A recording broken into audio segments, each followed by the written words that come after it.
بسم اللہ الرحمن الرحیم وبہ نستعین انہ خیر ناصر و معین وصلی اللہ علی محمد و آلہ الطاہرین اللہم صلی علی محمد و آل محمد وعجل۔ الحمدللہ ہماری گفتگو کفایت الاصول کے مقدماتی امور میں تھی کہ کافی دن ہو گئے ہیں کہ ان دروس کو چھوڑے ہوئے۔ ہماری گفتگو 13ویں امر کے بیان میں تھی جو آخری مقدمہ ہے، یعنی مشتق کے بارے میں۔ وہ مشتق کے بارے میں بھی جو گفتگو مروم آخوند کرتے ہیں وہاں پر کچھ مقدماتی امور کو ذکر کیا تھا۔ تیسرے امر میں ہم پہنچے تھے کہ اس تیسرے امر کو بیان کرنے کے بعد مروم آخوند نے فرمایا ازاحت و شبہتن، ایک شبہے کا ازالہ۔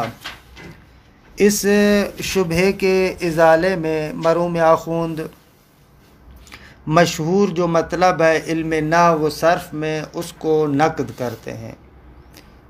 اس کا بھی کچھ حصہ پڑھا تھا کہ مشہور یہ ہے ادبیات میں علماء ادب فرماتے ہیں کہ کلمے کی 3 قسمیں ہیں، اسم، فعل اور حرف، اور اس کے بعد جب فعل کی تعریف کرتے ہیں تو وہاں پر بیان کرتے ہیں کہ فعل 2 چیزوں پر دلالت کرتا ہے، ایک حدث پر دلالت کرتا ہے اور دوسرا اس نقطے پر دلالت کرتا ہے کہ وہ حدث تینوں زمانوں میں کسی ایک زمانے سے مقترن ہے۔ یعنی علماء ادب کا ماننا ہے کہ زمان فعل کا جز ہے، فعل زمان پر دلالت کرتا ہے بعنوان دلالت تضمنی، یہ بیان کرتے ہیں علماء ادب۔ دلالت تضمنی کا اصلاً معنی یہ ہوتا ہے کہ ایک لفظ کا معنی مرکب ہو، اس کا اصل معنی وہ مرکب ہوتا ہے، جب مرکب معنی ہے تو ضمناً اجزاء پر بھی دلالت کرتا ہے، یہ دلالت تضمنی کا صحیح معنی ہے۔ ہمارے ہاں معمولاً ایسے کہتے ہیں دلالت تضمنی یعنی جو فقط جز پر دلالت کرے، نہ، یہ مراد نہیں ہوتی۔ دلالت تضمنی سے مراد یہ ہے کہ لفظ کا اگر معنی مرکب ہے تو جب اپنے معنی پر دلالت کر رہا ہے تو ضمناً اجزاء پر بھی دلالت کر رہا ہے، اور ہر ایک جز کی نسبت وہ دلالت بھلے ہر ایک جز کی نسبت سے دلالت تضمنی ہوتی ہے، یہ دلالت تضمنی کا معنی ہے۔ تو یہ لوگ بھی ادبیات کے جو ماہرین ہیں، ادبا ہیں، وہ کہتے ہیں کہ فعل دلالت تضمنی کے اعتبار سے زمان پر بھی دلالت کرتا ہے۔ مروم آخوند فرماتے ہیں کہ یہ نظر درست نہیں ہے کہ فعل زمان پر دلالت تضمنی کے لحاظ سے دلالت نہیں کرتا، البتہ بعض افعال زمان پر دلالت کرتے ہیں دلالت التزامی کے عنوان سے، نہ کہ دلالت تضمنی کے عنوان سے۔ خب مروم آخوند مجموعاً 2 دلائل یعنی 2 دلیلیں اور 2 مؤیدات، 4 بیان ذکر کرتے ہیں کہ فعل زمانے پر دلالت نہیں کرتا بعنوان دلالت تضمنی۔ پہلا بیان اس کا جو ہے وہ یہ ہے کہ مروم آخوند وارد ہوتے ہیں امر اور نہی کے ذریعے سے، کہتے ہیں کہ آپ دیکھیں کہ خود یہ جو امر اور نہی ہے، خوب یہ کس پر دلالت کرتے ہیں؟ خوب امر کو آپ دیکھیں وہ انشاء طلب پر دلالت کرتا ہے، نہی کو آپ دیکھیں وہ انشاء ترک پر دلالت کرتی ہے۔ کبھی بھی ان کے اندر زمان پوشیدہ نہیں ہے جو بعنوان جزء معنی ہو، معنی کا جز ہو زمان، نہ، ایسے نہیں ہے۔ اچھا آپ کہیں کہ ممکن ہے کہ بھائی جب میں امر کرتا ہوں تو بالاخر میں موجود زمانی ہوں، میرے وجود کا ظرف زمان ہے، میرا فعل کسی نہ کسی زمانے میں تو ہوگا۔ فرماتے ہیں اس کا ہم انکار تھوڑی کر رہے ہیں، ہم کہہ رہے ہیں کہ فعل زمان پر بعنوان دلالت تضمنی دلالت نہیں کرتا، وگرنہ اسم بھی اسی طریقے سے، جب آپ جملہ اسمیہ کو بیان کرتے مگر وہ تینوں زمانوں میں کسی ایک زمانے میں نہیں ہوتا، کیا تینوں زمانوں میں کسی ایک زمانے میں ہوتا ہے؟ ہم جو اصل محط گفتگو ہے، نقطہ گفتگو ہے، وہ یہ ہے کہ فعل زمان پر بعنوان دلالت تضمنی دلالت نہیں کرتا۔ اچھا، یہ ایک بیان اور ایک دلیل۔ دوسرا بیان اور دوسرا دلیل یہ ہے کہ آغا دیکھیں جب آپ فعل کو مطلق استعمال کرتے ہیں تو آپ کیا کرتے ہیں، کبھی کبھار اس فعل کی نسبت بذات خود زمان کی طرف دیتے، بذات خود زمان کی طرف دیتے، کبھی کبھار فعل کی نسبت موجود مجرد کی طرف دیتے، مثلا خدا کی طرف آپ مجرد، خدا مجردات میں سے ظاہر سی بات ہے کہ وہ زمان کے قید میں تو نہیں ہے، اس کی طرف فعل کی نسبت دیتے ہیں۔ تو جب فعل کو زمان کی طرف نسبت دیں، مزاحم سے، کل گزر گیا، صحیح ہے، یا فعل کو خدا کی طرف نسبت دیں، وہاں پر وہ فعل زمان پر دلالت کرتا ہے یا نہیں کرتا؟ ظاہر سی بات ہے کہ نہیں کرتا، کیونکہ خداوند متعال تو زمان سے مقید نہیں ہے، کوئی موجود مجرد تو زمان کے ساتھ مقید نہیں ہے، وہاں پر تو زمان سے خالی ہے۔ اچھا، جب زمان کی طرف بھی نسبت دیتے ہیں تو زمان زمانے میں تو نہیں ہوتا۔ اگر آپ فعل کی نسبت زمان کی طرف دے رہے ہیں، اگر فعل بھی زمانے پر دلالت کرے تو پھر یعنی اس کا مقصد ہوگا کہ وہ زمانہ زمانے کے اندر ہے، یہ تو غلط ہے۔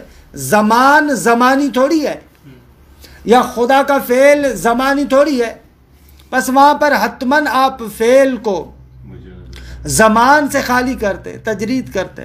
خوب، اگر فعل کو زمان سے خالی کریں یعنی کیا؟ یعنی آپ وہاں پر فعل کو فقط حدث میں استعمال کرتے، درحالی کہ فعل فقط حدث کے لیے وضع نہیں ہوا، حدث پلس زمان کے لیے وضع ہوا ہے۔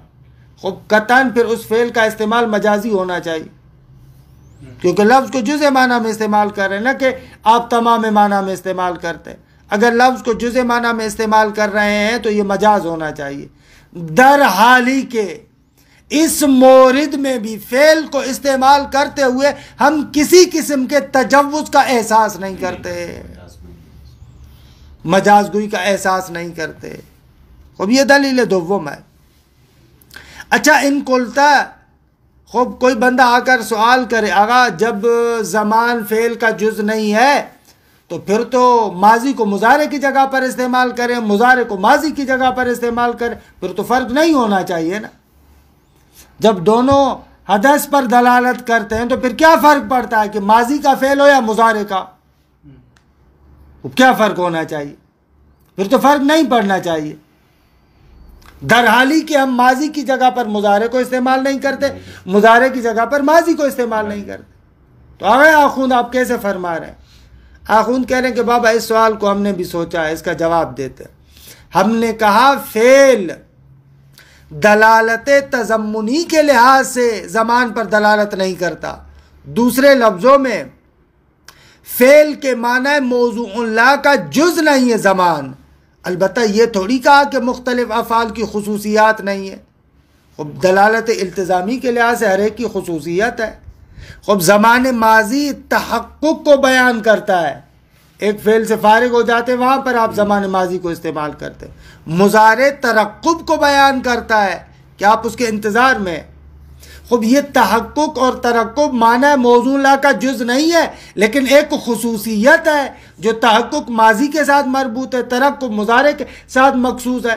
خب اس وجہ سے معنی بنتا ہے کہ ماضی کو مضارع میں استعمال نہ کریں، مضارع کو ماضی میں استعمال نہ کریں۔ تمام شد اس اشکال کا جواب۔ دیکھیں اس ٹکڑے کو، پھر اس کے بعد دو مؤیدات کو دیکھیں۔ نعم سے عبارت پڑھیں گے۔ نعم در حقیقت اسی دفع دخل کو بیان کر رہے ہیں۔ نعم لیکن یہ تقریباً استدراک ہوتا ہے، اوپر ایک مطلب کو بیان کیا، پھر اس سے تھوڑا سا سوال اٹھتا ہے، اس سوال کا جواب دیتے ہیں۔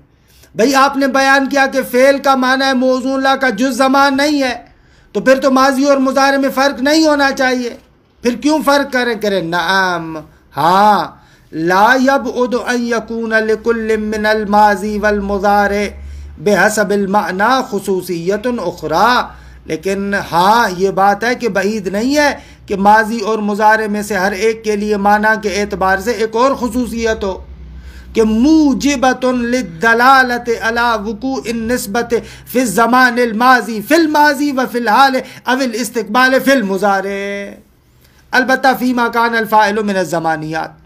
جب فاعل زمانیات میں سے ہو وہاں پر ہی ہوگا نا تحقق اور ترقب بھی. جب فاعل زمانیات میں ہو تو وہاں پر ایک خصوصیت ہے جو ماضی اور مضارع کے لیے آپ درست کر رہے ہیں کہ جو سبب بنتی ہے. یعنی عبارت کا ترجمہ کروں تو یوں ترجمہ کروں, ہاں بعید نہیں ہے کہ ماضی اور مضارع میں سے ہر ایک کے لیے معنی کے اعتبار سے ایک اور خصوصیت ہے جو سبب بنتی ہے کہ وہ دلالت کرے کہ وہ نسبت واقع ہوئی ہے زمان ماضی میں فعل مضارع میں, اور حال یا استقبال میں فعل مضارع, زمان ماضی میں فعل ماضی میں, اور حال اور استقبال میں زمان مضارع میں, وہ بل فعل مضارع میں. فیما کان الفاعل من الزمانیات, جب فاعل زمانیات میں سے ہو. تمام شد یہ. وَيُؤَيِّدُهُ سے دو مؤید ذکر کرتے ہیں کہ بھائی فعل کے اندر زمان پوشیدہ نہیں ہے. اصل بات کی طرف آ جائے. نام ایک درمیان میں استدراک تھا, اس کو ختم کیا, اب اصل بات کی طرف آ جائے کہ فعل کے اندر زمان پوشیدہ نہیں ہے. پہلا مؤید, اگر جو زمان مضارع ہے یعنی جو فعل مضارع ہے وہ حال اور استقبال پر دلالت کرتا ہے. سوال, یہ حال اور استقبال کی نسبت سے مشترک معنوی ہے یا مشترک لفظی ہے؟ یہ جو آپ کہہ رہے ہیں کہ فعل مضارع حال اور استقبال پر دلالت کرتا ہے اور ان دونوں کے درمیان بھی مشترک معنوی ہے, لفظی نہیں ہے, آپ لوگ ایسے کہتے ہیں. بھائی اگر حال اور استقبال مضارع کے موضوع اللہ کا جز ہو تو حال اور استقبال تو زمانہ ہے, ان میں تو کوئی قدر جامع نہیں ہے, قدر مشترک نہیں ہے. تو اس زمان کے لیے فعل مضارع مشترک معنوی کیسے ہوگا؟ اگر حال پر دلالت کرے یا مستقبل پر دلالت کرے اور ادھر سے آپ کہہ رہے ہیں کہ دونوں کی نسبت سے مشترک معنوی بھی ہے فعل مضارع, تو بھائی زمان حال اور استقبال میں تو قدر جامع نہیں ہے, کیونکہ بھائی زمان کی خاصیت یہ ہے کہ جب تک ایک جز گزرتا نہیں ہے تو دوسرے والا آئے گا نہیں, جب تک حال گزرے گا نہیں تو مستقبل نہیں آئے گا. خب کبھی بھی دونوں جمع نہیں ہو سکتے. قدر جامع کیا ہے؟ خب کیسے آپ مشترک معنوی بنا رہے ہیں؟ خب یہاں سے بھی پتہ چل رہا ہے کہ یہ حال اور استقبال اس کی معنی کا جز نہیں ہے. دیکھیں اس کو, وَيُؤَيِّدُهُ آغا اسی مطلب کی تائید کرتا ہے کہ یہ خصوصیت خارجی کی وجہ سے زمان پر دلالت کرتا ہے, نہ کہ معنی موضوع اللہ کا جز ہے. کیا تائید کرتا ہے؟ کہ ان المضارع یکون مشترکا معنویا بین الحال والاستقبال, کہ مضارع حال اور استقبال کے درمیان مشترک معنوی ہے. کسی نے نہیں کہا کہ فعل مضارع ایک مرتبہ زمان حال کے لیے واضح نے وضع کیا ہے اور دوسری مرتبہ آ کر استقبال کے لیے وضع کیا ہے تاکہ آپ مشترک لفظی کی بات کریں. ایسے تو کسی نے نہیں کہا, بس مشترک معنوی ہے. جب مشترک معنوی ہے تو ولا معنی لہو, اس اشتراک معنوی بین الحال والاستقبال کا کوئی معنی نہیں بنتا. الا ان یکون لہ خصوص معنن کہ صح انطباقہ علی کل منہما, مگر یہ کہ آپ کہیں کہ اس مضارع کے معنی کی ایک ایسی خصوصیت ہے کہ جس کی وجہ سے یہ معنی منطبق ہوتا ہے دونوں میں سے ہر ایک پر. وہ خصوصیت کیا ہے؟ ترقب. درست ہے, اس کی وجہ سے ہے. لیکن الا انہ یدل علی مفہوم زمان یعمہما کما ان الجملۃ الاسمیہ کزید ضارب یکون لہا معنی صح انطباقہ علی کل واحد من الازمنہ. بھلے یہ ہم مانتے ہیں کہ فعل مضارع دلالت کرتا ہے مفہوم زمان پر, کہ جو مفہوم زمان کیا ہے؟ مثلا حال اور استقبال دونوں کو شامل ہے. جس طریقے سے جملہ اسمیہ بھی ہے زید ضارب, وہ بھی زمان پر دلالت کرتا ہے ایک لحاظ سے. اس کے معنی کی یہ خاصیت ہے کہ وہ کیا ہے کہ مثلا تینوں زمانوں میں سے کسی ایک زمانے پر منطبق ہو سکتا ہے. لیکن وہاں پر بھی آپ اس کے معنی موضوع اللہ کا جز قرار نہیں دیتے.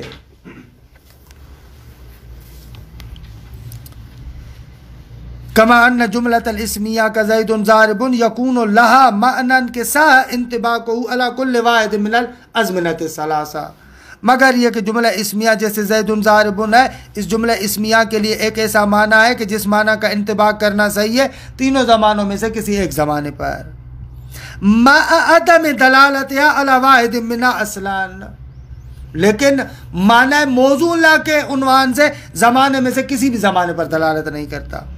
فکانت الجملۃ الفعلیۃ مثلا، جملہ فعلیہ بھی اسی جملہ اسمیہ کی طرح ہوگا۔ تمام شو۔ چوتھا معید ذکر کر رہے ہیں، کہہ رہے ہیں کہ آغا اگر زمان ماضی پر فعل ماضی دلالت کرے یا زمان استقبال اور حال پر فعل مضارع دلالت کرے تو اس میں حقیقت ہوگا، درست ہے؟ اب جب معنی موضوع لا کا جز ہے تو حقیقتاً زمان ماضی پر دلالت کرے گا اور وہ حقیقتاً زمان حال اور استقبال پر دلالت کرے گا۔ حالانکہ ہم دیکھتے ہیں کہ فعل مضارع بعض مواقع پر اور فعل ماضی بعض مواقع پر حقیقتاً دلالت نہیں کرتا، بالنسبہ دلالت کرتا ہے۔ یہ مثال دیکھیے گا، مثلا آپ کہتے ہیں یجیئنی زید بعد عام، ایک سال کے بعد میرے پاس زید آئے گا، وقد ضرب قبلہ بایام، ایک سال کے بعد جب زید میرے پاس آئے گا اس آنے سے چند دن پہلے وہ کسی کو مار چکا ہوگا۔ دقت کیجئے گا، یہاں پر ماضی ایک لحاظ سے دیکھا جائے تو استقبال میں آپ استعمال کر رہے ہیں، لیکن وہاں پر اس مستقبل میں بالنسبہ ماضی ہے۔ اب یہاں پر یہ بالنسبہ کیسے دلالت کر رہا ہے؟ اور اسی طریقے سے مضارع میں بھی آ جائے، آپ کہیں جاء زید فی شہر کذا، فلاں مہینے میں زید میرے پاس آیا تھا، وَهُوَ يَضْرِبُ فِي ذَلِكَ الْوَقْتِ أَوْ فِيمَا بَعْدَهُ مِمَّا مَضَى، جس وقت آیا تھا اسی وقت مار رہا تھا یا اس سے تھوڑا بعد میں مارے گا۔ اب یہاں پر مضارع کا استعمال درست ہے لیکن حقیقتاً وہاں پر مضارع میں نہیں ہے۔ وَرُبَمَا يُؤَيِّدُ ذَلِكَ، آغا کہ بسا اس نقطے کی تائید اس بات سے بھی ہوتی ہے کہ فعل کے اندر زمان نہیں ہے، کہ ان الزمان الماضی فی فعلہ و زمان الحال او الاستقبال فی المضارع لا یکون ماضیا او مستقبلا حقیقتا لا محالتا، درست ہے؟ تو پھر ماننا پڑے گا کہ زمان ماضی فعل ماضی میں اور زمان حال اور استقبال فعل مضارع میں وہ ماضی یا مستقبل نہ ہو حقیقتاً، بلکہ بالنسبہ آپ کو درست کرنا پڑے گا۔ بل ربما یکون فی الماضی مستقبلا حقیقتا و فی المضارع ماضیا کذالک، درست ہے؟ بلکہ چبسا ماضی میں وہ حقیقتاً مستقبل میں ہوتا ہے اور مضارع میں حقیقتاً ماضی ہوتا ہے، لیکن وہ انما یکون ماضیا و مستقبلا فی فعلہما بالاضافہ، لیکن وہاں پر آپ ماضی اور مستقبل جو بیان کرتے ہیں وہ بالاضافہ ہوتا ہے، دوسرے اعتبار سے ہوتا ہے۔ کما یظہر من مثل قولہ، جیسے اس بات سے ظاہر ہوتا ہے یجیئنی زید بعد عام وقد ضرب قبلہ بایام، تو یہاں پر حقیقت میں استقبال میں ہے لیکن بالنسبہ وہاں پر ماضی کہہ رہے ہیں۔ یہاں جاء زید فی شہر کذا، فلاں مہینے میں آیا تھا، جبکہ وہو یضربہ فی ذالک الوقت، تاکہ حال کا معنی لے، او فیما بعدہ مما مضی، فتأمل جیدا۔ اچانک مرحوم آخوند کو ایک اور بات یاد آ جاتی ہے جو پہلے ہم نے آپ کو کافی مرتبہ بتائی بھی تھی، کہ بابا دیکھیں اسی بات کو جب فعل کے بارے میں ہم کہہ رہے ہیں ادبیات کے ماہرین کی بات کو غلط ثابت کیا تو ہم نے آپ کو پہلے بھی کہا تھا کہ حرف اور اسم کے معنی میں بھی کوئی تفاوت نہیں ہے، دونوں کا معنی ایک ہے۔ حرف کے اندر غیر استقلالی، اس کے معنی موضوع کا جز نہیں ہے، جس طریقے سے کہ معنی اسمی میں استقلالیت اس کے معنی موضوع کا جز نہیں ہے۔ تفصیل سے ہم آپ کو بیان کر چکے تھے لیکن اچانک پھر سے ہمیں یاد آ گیا، لہذا ہم آپ کو پھر بتانا چاہتے ہیں۔ ولا ثم لا بأس بصرف عنان الكلام الى بیان ما بھی یمتاز الحرف اما اداہ بما يناسب المقام، کہ یہ کیونکہ تفصیل کے ساتھ وہاں پر پڑھ چکے ہیں لہذا اس کا صرف ترجمہ کرتا جا رہا ہوں۔ کہہ رہے ہیں کہ کوئی حرج نہیں ہے کہ ہم جو ہے وہ کیا ہے کلام کی باغ کو جو ہے وہ کیا موڑ دیں اس نقطے کی طرف کہ جس میں بیان کریں ہم کس کو، الا بیان ما، اس شے کے بیان کے بارے میں کہ بھی یمتاز الحرف اما ادا ہو، کہ جس کے ذریعے سے حرف ما ادائے حرف سے جدا ہوتا ہے، حرف اسم اور فعل سے کیسے جدا ہوتا ہے اس کی طرف بھی اشارہ کر دے، البتہ بما یناسب المقام، جو مقام کے ساتھ مناسبت بھی رکھتا ہے۔ لأجل الاضطراد فی الاستطراد، بھائی استطرادی بحث تو کر رہے ہیں، ابھی اس میں اضطراد کر دیتے ہیں، اس کو آگے اور چلا دیتے ہیں، فی تمام الاقسام، تاکہ تمام اقسام کے بارے میں یہ گفتگو پوری ہو جائے اس جگہ پر۔ فعلم انہ، شان یہ ہے کہ وَإِنِ اشْتَهَرَ بَيْنَ الْأَعْلَام، اگرچہ اعلام کے درمیان مشہور ہے کہ ان الحرف ما دل علی معنی فی غیرہ، خوب حرف دلالت کرتا ہے معنی غیر مستقل پر۔ وقت بیناہ فی الفوائد، یہ فوائد مرحوم آخوند کا حاشیہ ہے، الفوائد رسائل شیخ انصاری پر، فرائد الاصول پر حاشیہ ہے آخوند کا الفوائد کے نام پر۔ تو کہہ رہے وقت بیناہ، اس معنی حرفی کو ہم نے بیان کیا ہے، فی الفوائد، اپنے حاشیے میں، وہ جو کتاب فوائد ہے اس میں، بما لا مزید علیہ، یعنی مکمل تفصیلات کے ساتھ بیان کیا ہے، اس سے زیادہ اب اور گنجائش نہیں ہے۔ الا انک قد عرفت فیما تقدم، لیکن حرف کے معنی کے بعد میں تم جان چکے، عدم الفرق بینہ و بین الاسم بحسب المعنی، کہ حرف اور اسم کے مابین معنی کے لحاظ سے کوئی تفاوت نہیں ہے، وہاں پر ہم بیان کر چکے۔ وَأَنَّهُ، یہ معنی فیہما، یعنی اسم اور حرف دونوں میں، ما لم یلحظ فیہ الاستقلال بالمفہومیہ ولا عدم الاستقلال بہا، درست ہے آگا، معنی فیہما دونوں کے اندر، اسم اور حرف دونوں کی معنی میں لحاظ نہیں کیا گیا استقلال بالمفہومیت یا عدم استقلال بالمفہومیت، اس کو لحاظ نہیں کیا گیا۔ وَإِنَّمَا الْفَرْقُ هُوَ، بھائی فرق کیا ہے؟ ہم نے کہا تھا کہ شرط الوضع کے لحاظ سے، کہ واضح نے شرط کیا کہ جہاں پر غیر معنی مستقل کا لحاظ کرو وہاں پر حرف استعمال کرنا، اور جہاں پر معنی مستقل کا ارادہ کرو وہاں پر اسم کو استعمال کرنا۔ وَإِنَّمَا الْفَرْقُ هُوَ، فرق کیا ہے؟ یہ کہ انہو، یعنی یہ حرف وضع، اس کو وضع کیا گیا ہے، کیوں؟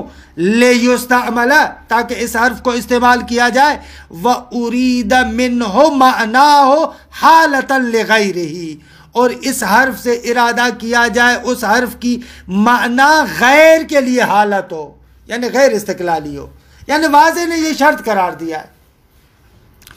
وَبِمَا هُوَ فِي الْغَيْرِ، یعنی وہ ارید منہ معناہ حالتا لغیرہ، وَبِمَا هُوَ فِي الْغَيْرِ، اس اعتبار سے کہ وہ معنی غیر میں پائی جاتی ہے، یہ واضح نے اس طریقے سے شرط قرار دیا ہے۔ جبکہ وَوُضِعَ غَيْرُهُ، جبکہ غیر حرف کو وضع کیا گیا ہے، لِيُسْتَعْمَلَ وَأُرِيدَ مِنْهُ مَعْنَاهُ بِمَا هُوَ هُوَ، نہ کہ معنی وہ غیر کے لیے حالت ہو، نہ خود معنی بما ہوا کو جب بھی آپ ارادہ کرنا چاہیں تو وہاں پر غیر حرف کو یعنی اسم و فعل کو استعمال کرو۔ وَعَلَيْهِ، آخر یہ جو ہم نے فرق بیان کیا حرف اور اسم کے درمیان کہ اصل معنی موزون لا کے لحاظ سے فرق نہیں ہے، فقط واضح کے شرط کے لحاظ سے فرق ہے، اس بنا پر یکون کل من الاستقلال بالمفہومیہ وعدم الاستقلال بہا، فرماتے ہیں کہ استقلال بالمفہومیت اور عدم استقلال بالمفہومیت میں سے ہر ایک، یعنی مستقل ہونا اور مستقل نہ ہونا، ان دونوں میں سے ہر ایک، انما اعتبر فی جانب الاستعمال ہے، استعمال کی طرف اس کو معتبر قرار دیا گیا ہے، لا فی المستعمل فی ہے، کہ تفصیلاً وہاں پر بیان کر چکے تھے، مستعمل فی کا حصہ بھی نہیں ہے، لیکون بینہما تفاوت بحسب المعنی، تاکہ معنی کے اعتبار سے دونوں میں تفاوت ہو، یعنی وہ جو معنی مستعمل فی اور معنی موزون لا ہے اس کے اعتبار سے کوئی تفاوت نہیں ہے۔ مثلا فلفظ الابتداء لو استعمل فی المعنی العالی واللفظۃ من فی المعنی الاستقلالی لما کان مجازان، اگر لفظ الابتداء کو آپ معنی عالی میں استعمال کریں اور من کو آپ معنی استقلالی میں استعمال کریں تو مجاز نہیں ہوگا، کیونکہ آپ نے غیر ما وضع لہو میں استعمال نہیں کیا۔ فرماتے لما کان مجازا و استعمالا لہو فی غیر ما وضع لہ، یہ مجاز نہیں ہوگا، یہ نہیں ہوگا کہ آپ نے لفظ کو غیر معنی وضع لہ میں استعمال کیا ہے، وَإِن كَانَ بِغَيْرِ مَا وُضِعَ لَهُ، اگرچہ یہ استعمال غیر ما وضع لہ ہے لیکن معنی غیر موضوع لہ میں استعمال نہیں ہوا. اغا فالمعنی فی کلیہما فی نفسہ کلی طبیعی. اغا ابتدا چاہے اسمی ہو چاہے حرفی ہو، دونوں میں جو معنی ہے نا وہ معنی فی نفسہ کلی طبیعی ہے. دیکھیں یہ اصل میں ایک اصطلاح ہے، منطق میں ہم پڑھ چکے ہیں، کلی طبیعی، منطقی اور عقلی. مثلا الانسان، وہاں پر بیان کرتے ہیں الانسان کلی. ایک مرتبہ اگر طبیعت انسان کو دیکھیں اسے کہتے ہیں کلی طبیعی، کلیت کو دیکھیں فقط یہ کیا ہو جائے گا؟ کلی منطقی. الانسان کلی، انسان کو کلیت کے ساتھ دیکھیں یہ کیا بن جائے گا؟ کلی عقلی، جو المنطق میں پڑھاتے ہیں. البتہ یہاں پر بھی تذکر دے دوں، اکثر جو المنطق پڑھاتے ہیں، بلکہ میں نے شراح کو بھی لکھا ہے اور کسی حد تک آغا مظفر کا بیان بھی ایسے ہے، ہم لوگ تصور کرتے ہیں کلی طبیعی، منطقی اور عقلی اسی وقت درست ہوگا جب آپ موصوف و صفت بنائیں. انسان کلی طبیعی، کلیون کلی منطقی، الانسان کلیون کلی عقلی، ایسے کہتے ہیں. ادھر لکھا بھی ہوا ہے المنطق میں، ایسے کہتے ہیں.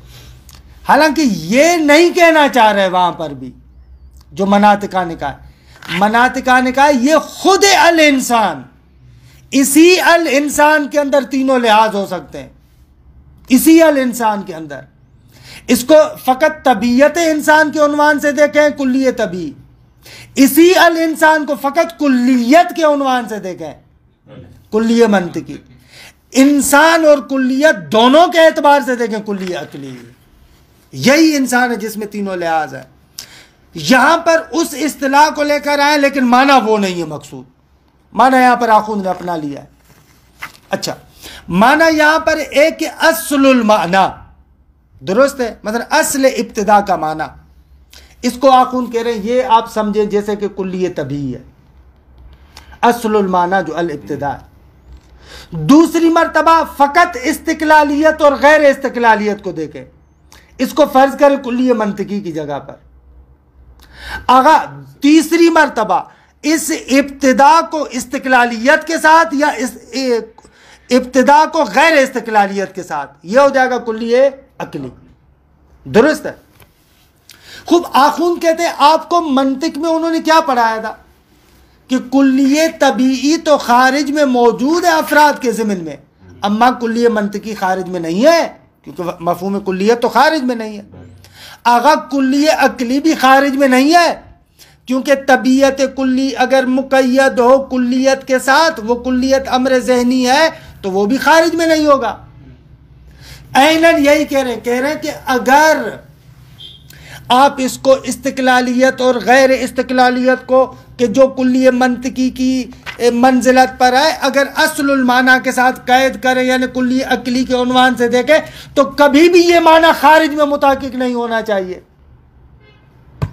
کبھی بھی یہ معنی خارج میں متحقق نہیں ہونا چاہیے.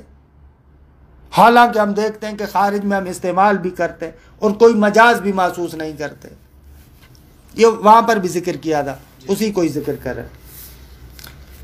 خوب آخون کہہ رہے ہیں کہ بابا فل معنی فی کلیہما، چاہے وہ ابتدا اسمی ہو یا حرفی ہو، دونوں میں معنی فی نفس ہی کلی طبیعی، ایک کلی طبیعی ہے اصل المعنی.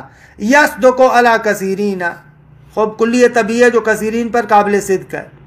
وَمُقَيَّدًا بِلِحَاظِ الْإِسْتِقْلَالِيَّ اَوِ الْآلِيَّ كُلِّيٌّ عَقْلِيٌّ، اگر استقلالیت اور آلیت کے ساتھ اس کو مقید کریں تو یہ کلی عقلی بن جائے گا.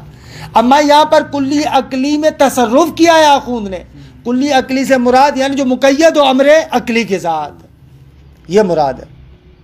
وَإِنْ كَانَ بِمُلَاحَظَةِ أَنَّ لِحَاظَهُ وُجُودَهُ ذَهْنًا كَانَ جُزْئِيًّا ذَهْنِيًّا فَإِنَّ الشَّيْءَ مَا لَمْ يَتَشَخَّصْ لَمْ يُوجَدْ وَإِنْ كَانَ بِالْوُجُودِ الذَّهْنِيِّ فَافْهَمْ وَتَأَمَّلْ فِي مَا وَقَعَ فِي الْمَقَامِ مِنَ الْأَعْلَامِ مِنَ الْخَلْطِ وَالْاشْتِبَاهِ وَتَوَهُّمِ كَوْنِ الْمَوْضُوعِ لَا أَوِ الْمُسْتَعْمَلِ فِيهِ فِي الْحُرُوفِ خَاصًّا بِخِلَافِ مَا عَدَاهُ فَإِنَّهُ عَامٌ. کہ خوب یہاں پر آخوند کہہ رہے ہیں وَإِن كَانَ بِمُلَاحَظَةِ أَنَّ لِحَاظَهُ وُجُودُهُ ذہنیًا، درست ہے، کانا جزئیًا ذہنیًا، اگر آپ اس حرف کے اندر اس غیر استقلالیت والا جو معنی ذہنی والا عنصر ہے، تقید ذہنی ہے، اس کے ساتھ مقید کریں، اگرچہ یہ وجود ذہنی بن جائے گا، جزئی ذہنی بن جائے گا، کیونکہ اگر آپ ایک لحاظ خاص ذہنی کے ساتھ اس کو مقید کریں تو جزئی ذہنی بن جائے گا. درست ہے، یہ بات درست ہے، کیونکہ ہمارے پاس قانون فلسفے میں کہ فَإِنَّ الشَّيْءَ مَا لَمْ يَتَشَخَّصْ لَمْ يُوجَد، جب تک شے متشخص نہ ہو تب تک موجود نہیں ہوتی.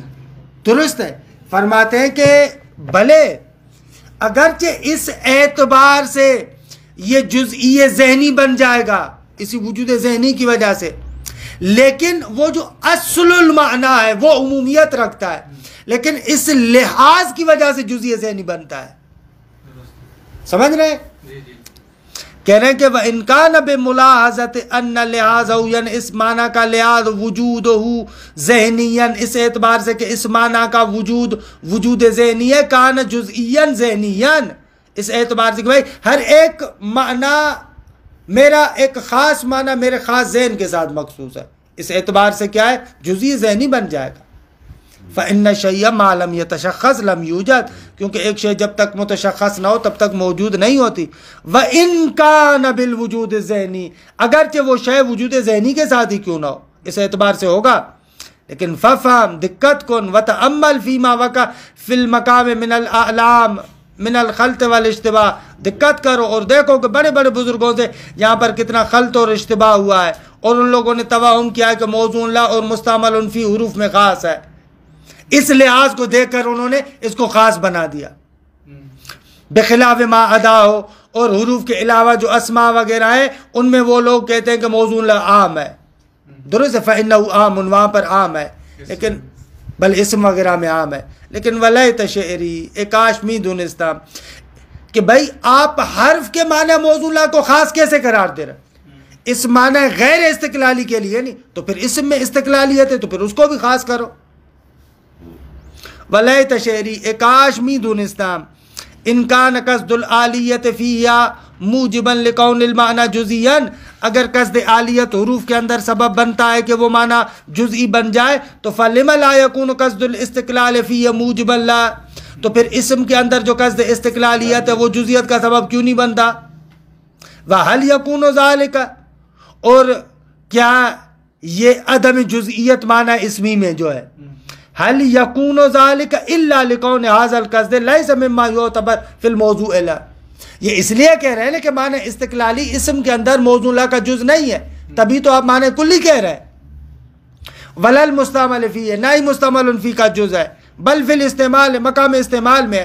خب جب یہ بات آپ اسم کے اندر کر سکتے ہیں استقلالیت والے جنبے میں، فلم لا یکون فیہا کذالک، پھر حروف میں یہ بات کیوں نہیں کر رہے آپ، وہاں پر بھی عالیت کو آپ اسی عنوان سے دیکھیں.